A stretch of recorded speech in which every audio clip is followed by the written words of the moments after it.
તાલુકાના ડામોરડુંડા ગામે હોળી બાદ ચાળીયાનો ભવ્ય મેળો, લોકોએ મોટી સંખ્યામાં લીધો આનંદ।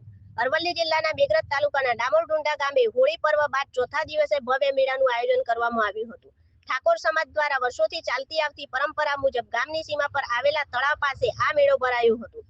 હોળી પછી ભરાતા ચાળીયાને મેળા તરીકે ઓળખાતા આ મેળાનો વિશેષ મહિમા માનવામાં આવે છે।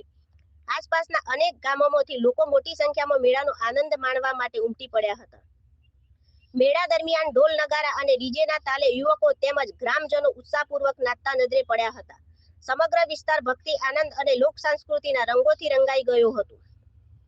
આ મેળો માત્ર ધાર્મિક અને પરંપરાગત જ નહીં, પરંતુ ગ્રામ્ય એકતા અને સંસ્કૃતિનો પણ અનોખો પરિચય કરાવતો રહ્યો હતો। રિપોર્ટર રાજેન્દ્રસિંહ મકવાણા, બેગરજ। મારું નામ ડામોર અમરાભાઈ કાળુભાઈ, ગામ ડામોરડુંડા।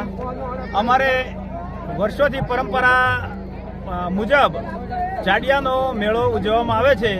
તો આગળ પાછળથી બધા દરેક ગામોમાંથી જનમેદની ઉમટે છે અને બહુ સારો માહોલ બને છે અને ઉલ્લાસથી આ મેળાનું ઉજવણી કરીએ છીએ। ગામ ડામોરડુંડા, તાલુકો મેઘરજ, જિલ્લો અરવલ્લી। અને આ ચાડિયાનો મહોત્સવ અમે પરંપરા મુજબ ઉજવીએ છીએ।